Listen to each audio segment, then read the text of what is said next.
Olúwa ìránṣẹ́ Olúwa ẹni tí Ọlọ́run fúnfẹ́ fi pè àti ìgbéjì fún àlééfà ti ìjọ mímọ́ yìí ẹ̀mí ọ̀run wọn bá wa pé ọmọ rẹ tó máa ń wà lórí ìjọ yìí láti máa ṣiṣẹ́ ìránṣẹ́ lábẹ́ àkóso rẹ wá dúró tì í gẹ́gẹ́ bí ọ̀rọ̀ tá ti gbọ́ láti ìwé mímọ́ wá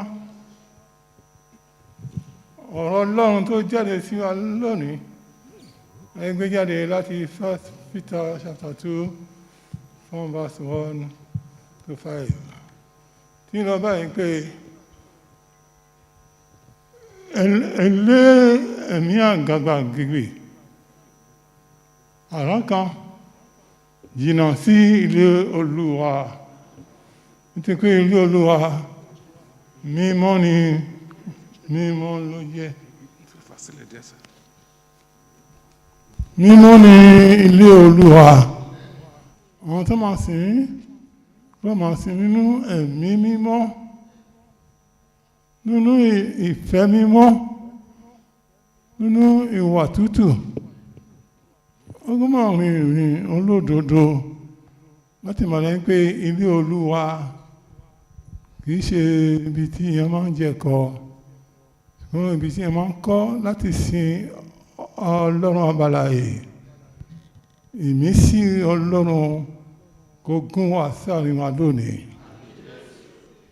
ẹ̀sìn Olúwa ni ìwé náà wí lẹ́yìn ní ẹ̀mí àgàbàgebè àrán kan ẹ jù ú sílẹ̀ tẹ́ bá wọlé Olúwa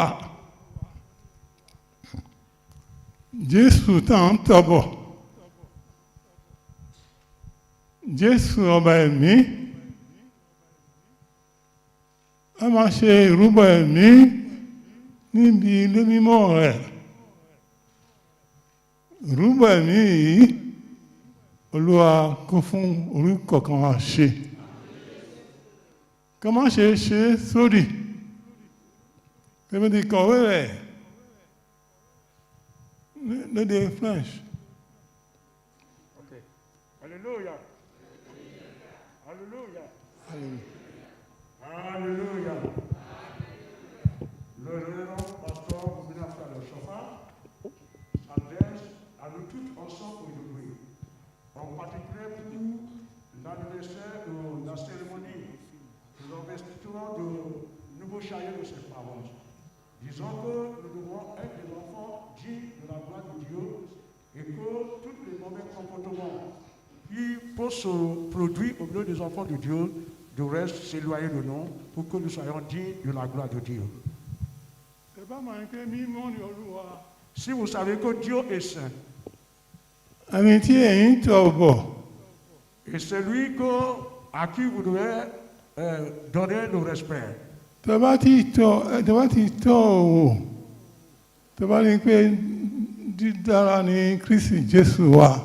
Si vous le savez que Christ est bon et que Christ est digne de louange.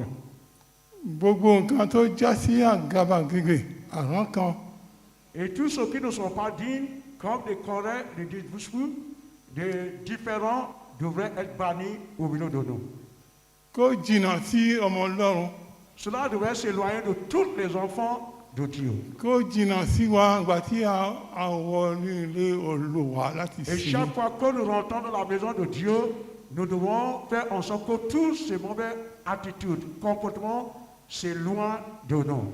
As we gathered here today for the investiture of the Son of God, the servant of the Lord, that the pastor, His Eminence, is privileged to come and carry out this important spiritual task.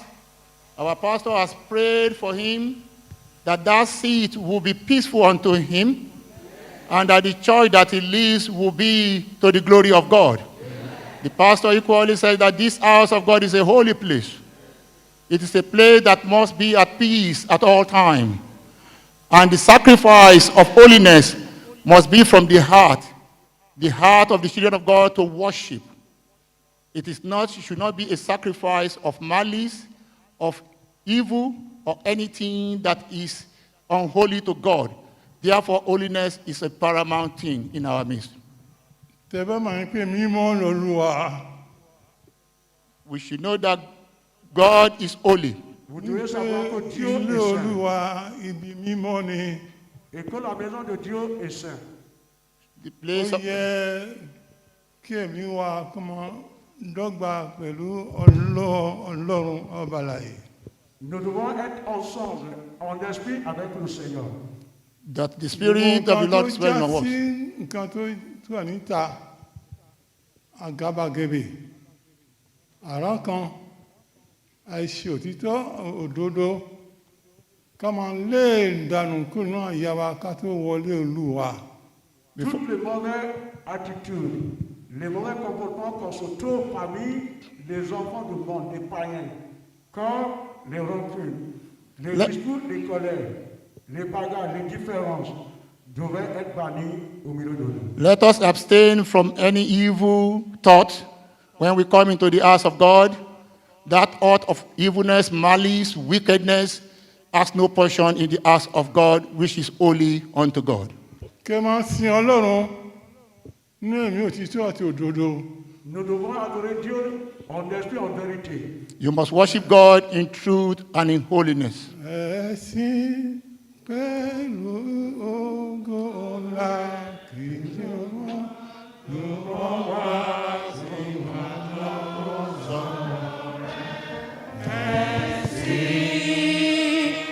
Olúwa pẹ̀lú ìbẹ̀rù ẹ̀sìn pẹ̀lú ògo rẹ̀. Olúwa jọ̀wọ́ wá sí wa lọ́sọ̀dọ̀ rẹ̀. Sin Olúwa nínú ẹ̀mí ṣíṣe òtítọ́ àti òdodo. Adorons Dieu en esprit, en vérité. Worship God in truth and in holiness. Ọlọ́run wa tá à ń sìn Ce Dieu que nous adorons, The God that we kì í worship ṣe Ọlọ́run tí èèyàn lè tàn jẹ. ce n'est pas Dieu à qui qu'on peut tromper. is not a God that you can deceive. Ọba rí ènìyàn láti dòde wá ni. C'est Dieu qui voit, c'est un Dieu qui voit la vérité du corps de toutes les hommes. It's a God- Qui nous Ó connaît mọ èrò intérieur ọkàn ẹ. God knows your thought and your innermost thought. Kò tó wọlé mímọ́ rẹ̀. Before you come into the house of God, Ó yẹ kí ọkàn ẹ̀ kó mọ́. Avant d'entrer dans la maison du Seigneur, nous devons faire en sorte que notre cœur soit pur. sanctify your Ọkàn ẹ̀ kó heart. mọ́ sí èkejì rẹ̀. Nous devons sanctifier notre cœur et que nous soyons en paix, en harmonie avec le voisin. Máa gbé nínú ìyàsí mímọ́. Vivons dans la sainteté, dans la sanctification. Wọ olùṣọ́ àgùntàn. Surtout, vous qui sont les responsables de l'Église, les chargés paroissiaux, Tí a fi ẹ̀jẹ̀ Jésù Kristi fi rẹ̀ ẹ́ padà sójú ọ̀nà ìyè yìí. qui ont été rachetés par le sang précieux de notre Seigneur Jésus-Christ. Mọ̀ dájú pé Sachant que, mímọ́ lọ́lọ́run wa. sachez-vous que notre Dieu est un Dieu Àwọn tó saint. máa sìn máa sìn nínú mímọ́. Et celui qui doit l'adorer en esprit et en vérité. Puisque Dieu, Tó gbọ́ sìn ní ẹ̀mí òtítọ́ àti òdodo. si nous l'adorons en esprit, en vérité, Ìwà ẹ̀gbọ́n mọ́ sínú kejì rẹ̀.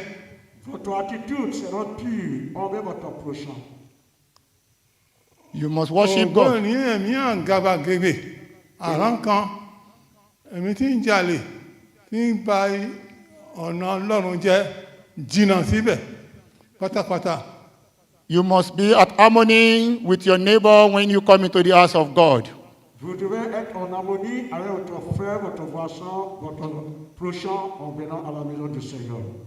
Èkejì tó tẹ̀lé ni pé Number 2, it is ìwé ìránṣẹ́ Olúwa. you, the servant of the Lord. Ensuite, vous, les servants ou les serviteurs de Dieu. Gẹ́gẹ́ bí Peter ti ń sọ fún wa As the Bible tells us, C'est ce que le livre de Saint-Pierre nous dit aujourd'hui. nínú ìwé ẹ̀ láti ẹsẹ̀ kìíní dé kẹrin.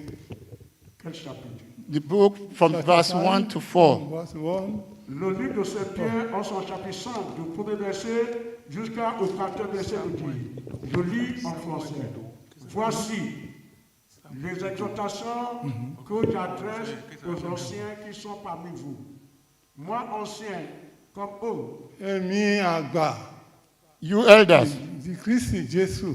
in Christ Jesus, témoins des souffrances de Christ, Mọ̀ dájú pé no, ìyà tí Kristi Jésù wá ń bá ó ti jẹ no, very well. àgbélébùú kí ló máa já sí òfo.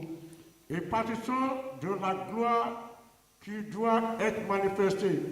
O gbọ́dọ̀ di àpẹẹrẹ ńlá kan You must, níwájú gbogbo àwọn àgùntàn tí rẹ̀ ń tọ̀ ẹ́ lẹ́yìn.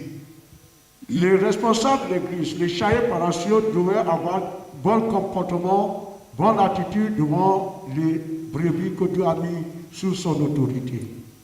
Ọ̀gbọ́n ní ẹ̀mí tí ń jalè tí ń ṣe pàṣángà tí ń ṣe àgbèrè mímọ́ ní ilé Olúwa ọkàn ẹ̀ gbọ́dọ̀ mọ́ sí ẹnìkejì rẹ̀ hùwà tó mọ́ rìnrìn olódodo tí ń pé ó ju Olúwa wo iṣẹ́ rẹ̀, àwọn àgbẹ̀ ní ìmọ̀ òkòwò,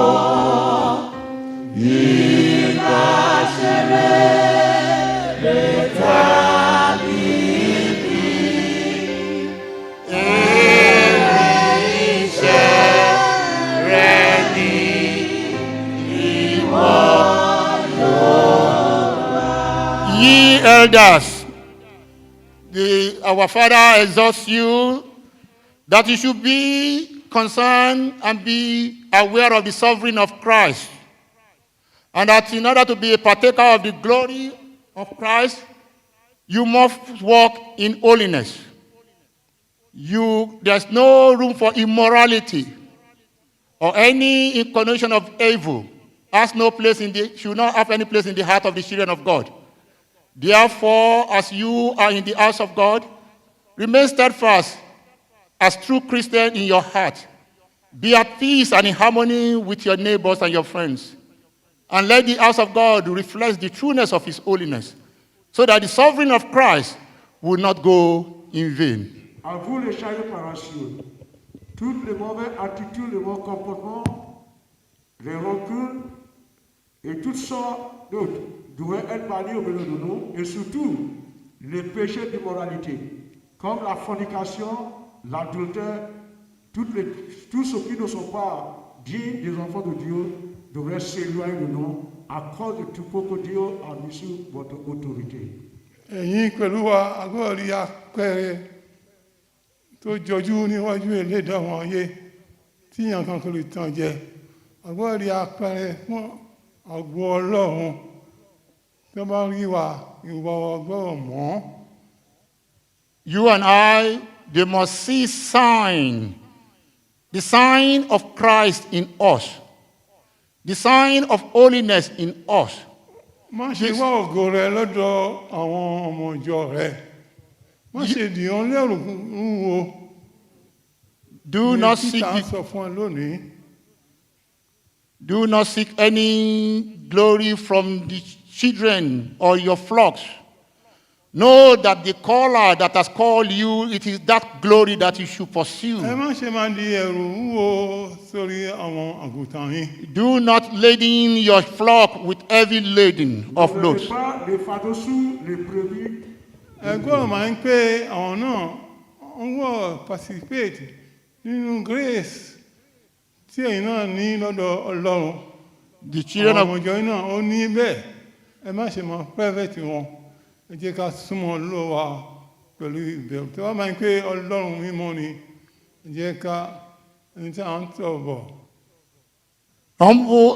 treat your flock with great humbleness and love, Kó wọ nínú ẹ̀mí wa. so that the Spirit of God will dwell in us. Prêtez les brebis que Dieu vous a accordées en esprit, en vérité et surtout avec l'amour. L'amour sincère, en sachant que même les mêmes débris, ils ont aussi besoin de la même bénédiction comme vous l'avez reçu, afin qu'ils soient aussi élevés comme vous.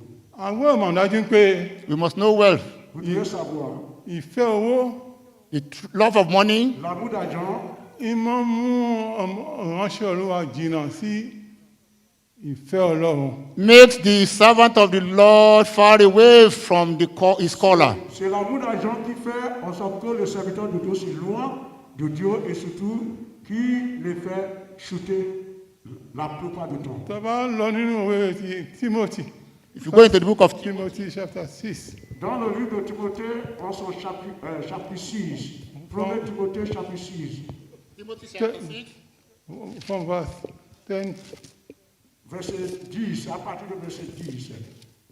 Car l'amour d'argent est une racine de toutes les maux. Et quelques-uns ont été possédés, se sont égarés loin de la foi. Et se sont ìfẹ́ jetés púpọ̀ owó ló máa ń lé àwọn ènìyàn jìnnà sí ọlọ́run rẹ̀. ìfẹ́ owó kò gbọ́dọ̀ máa gbé nínú ayé wa. The love of money makes a man far away from God. bí a bá ti rí jíjẹ mímu wa ó ti tó wa. Whatever, when we can find and eat, we should have contentment. Nous ne devons pas laisser une chambre à l'amour d'argent dans notre cœur. Aussi longtemps que nous trouvons de quoi pour se nourrir, le matin, l'après, le soir, cela devrait nous suffire. ìfẹ́ owó ń gbé ẹ̀dá ṣubú níwájú ọlọ́run. The love of money makes a man fall before God. wọ́n máa ń bọ́ sí ìkánjú L'amour d'argent peut faire chuter les hommes tí wọn lè kúrò ní ẹ̀ mọ́. So that they will wọ́n not ọmọ ènìyàn ránṣẹ́ olúwa use bẹ̀rù olúwa. fear God. má fi owó sínú ayé rẹ. Do not seek after money. Vous, les responsables des enfants de Dieu, ne permettez pas que l'amour d'argent puisse avoir des racines dans votre cœur. nǹkan ìṣubú ńlá ló jẹ́ fún onígbàgbọ́. It's a great fall for a Christian. C'est un grand chute que cela provoque dans la vie des chrétiens. nígbà yìí ni apostole Paul ń sọ fún ọmọ verse 17 Not ti Timothy. Timothy chapter 6 from verse 17.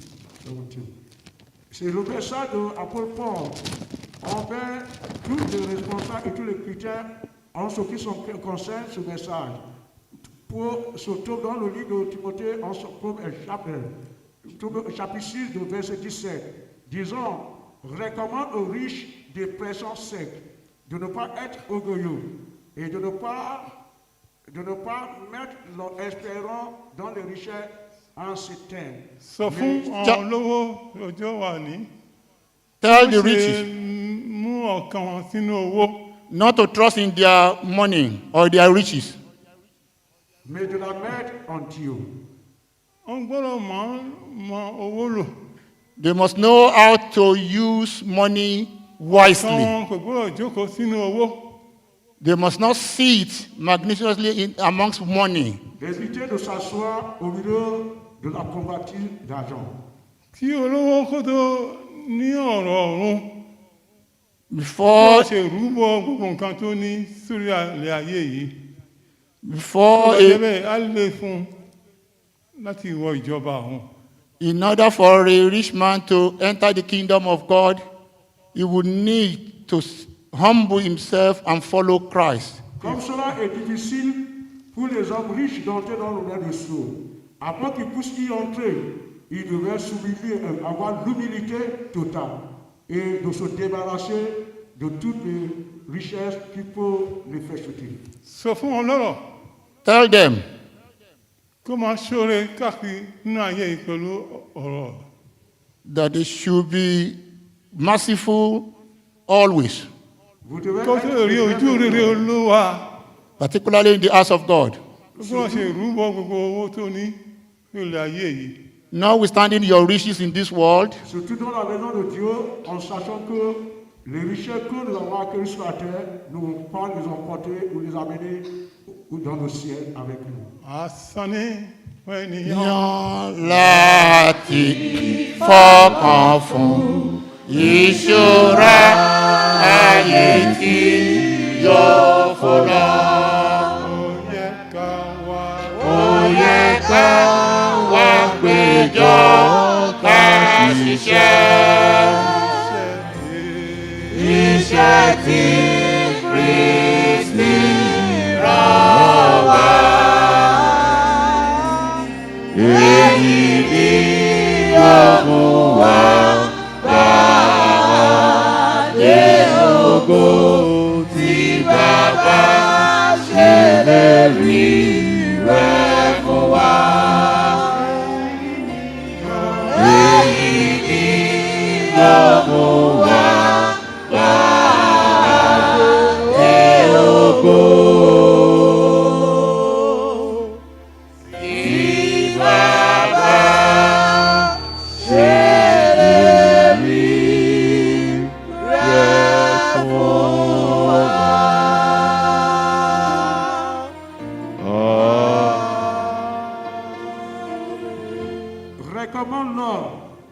Recommande-leur de faire du bien, d'être riche en bonnes œuvres, d'avoir de la libéralité, de la générosité et de s'amasser ainsi pour l'avenir et pour l'avenir d'un trésor placé sur le fondement solide afin de ceci la vie éternelle. kó tètè sí ìjọba ọ̀run So that they tó kọ owó ayọ̀ sílẹ̀ wípé nǹkan ìṣú ńlá kan jẹ́ àwọn tó ní nípa owó wọ́n ti bọ́ sínú wàhálà ìpọ́njú púpọ̀ tí wọ́n lè kúrò nínú ẹ̀mọ́ ọba àlàyé kí wọ́n fi ṣe tiwa bẹ́ẹ̀. Amen. Seeking after riches will always end up in a bad way. ǹjẹ́ fún new shepherd wa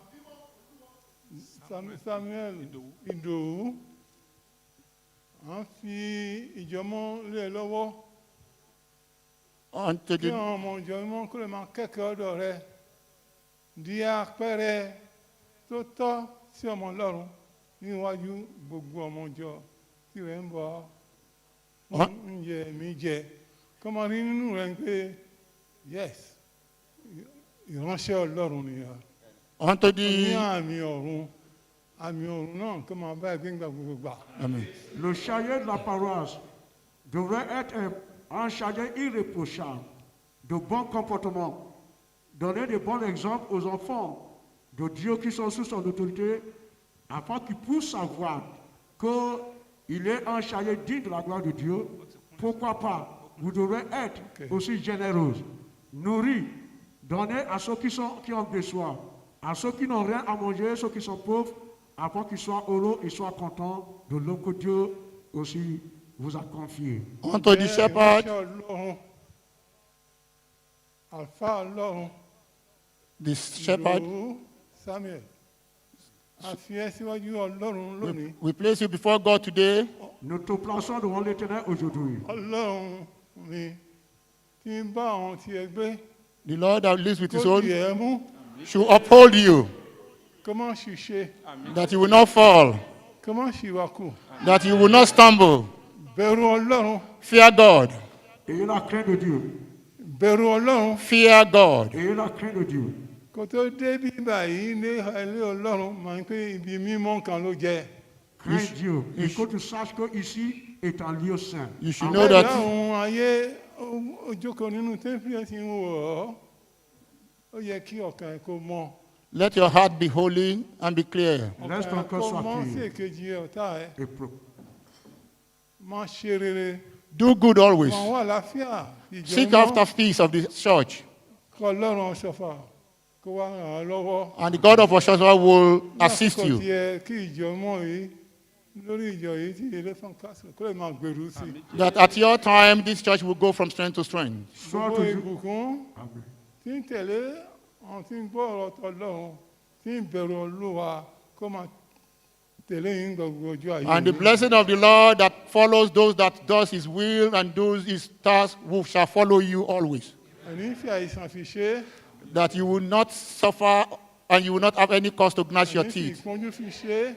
You will not have any sins or any difficulties. Sacerdot mímọ́ kan ló jẹ́.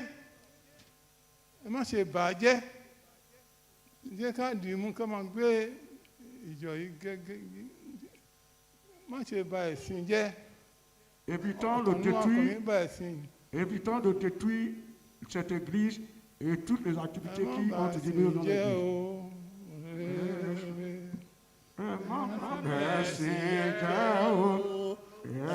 Ẹ̀sìn. Ẹ má ṣe Ẹ má bẹ̀sìn jẹ́ o. Ẹ̀sìn. Ìjọ mímọ́ ti Kristi Celestia látọ̀run wá. Ogun oṣó, ogun ajẹ́, ogun èmèrè kò lè borí rẹ̀. Ọlọ́run mi kó gbàdúrà fún ẹ. The Lord will pray for you Que Dieu prie pour toi. Ayé ẹ kó dára nínú Kristi Jésù. that you shall be well in Christ Que tu Jesus, sois bien. Kọ̀mọ̀dán bí òòrùn nínú iṣẹ́ rere tí Olúwa fi lé ẹ lọ́wọ́. that you should excel in the good work that God has guaranteed you. Et que tu sois béni dans Père, l'œuvre que Dieu t'a Ọlọ́run. confiée. Mais ayez la crainte de Dieu. Crains Dieu. Tó bá wọlé bí, màá pé ibi mímọ́ kan ló jẹ́. Et chaque fois que tu rentres dans ce lieu, que tu te rappelles que c'est un lieu très saint. Ojú Olúwa ń wo iṣẹ́ ọwọ́ rẹ. The eyes of the Lord is looking after your work, Car les yeux de Dieu veillent sur tes œuvres. Díẹ̀ nínú ọ̀rọ̀ ẹ̀mí tó gbọ́ lónìí kó mọ yú ẹ. and that this word of God that you've Kó heard mọ gbé today ẹ ga. should continue to guide you. Kó mọ tún And ayé uplift rẹ you. ṣe. Que tu sois rassasié par la parole du Seigneur que tu as Ká entendue ayọ̀ aujourd'hui. rẹ kó rí kúnkún. That your household is full of wealth and joy and happiness. Ìbùkún Jésù Kristi Olúwa kó dà sórí rẹ. That the blessing from above should be poured upon you bountifully. Que le sang de Jésus t'écoute en eux. Ọlọ́run mi kò ní jẹ́ kòkò Repose ṣe é nínú ayé rẹ. That God should do wonders in your life. Que Dieu opère des miracles dans ta vie. Òní tẹ ọ láti jẹ láti mú. You will never borrow, you never lack. Et tu ne manqueras de Kí rien. o máa rí gbà níbi kí o máa tó ẹ. And whatever you need, you'll Wọ́n be ṣe ṣe ní granted. kòkòrò. Tout ce que tout ton temps besoin, que tout ça te soit donné. Wọ́n ṣe rí bẹ́ẹ̀ fún ẹ. God shall be with Ọ̀rọ̀ díẹ̀ you. tá a gbọ́ lónìí, Olúwa kó kọ sí àyà kọ̀ọ̀kan wa. And the little that you've had today Ìgbésí ayé shall wa. be written in your heart. Kí ayọ̀ wa kó rí kúnkún. That your blessings shall Ọjọ́ kẹyìn be. ayé wa. Wọ́n tá a kẹyìn sí ayé. Jésù olùgbàlà wa. Kí Amen. wò wá. Kó gbà wá là. Will deliver Ọjọ́ us. yẹn pé kó kà wá kàn yàn fẹ́ rẹ̀. Amen. Ìjọba ọ̀run alépa yìí kó fi ṣe tiwa. Amen. Ní ìsàn ti láéláé. Amen.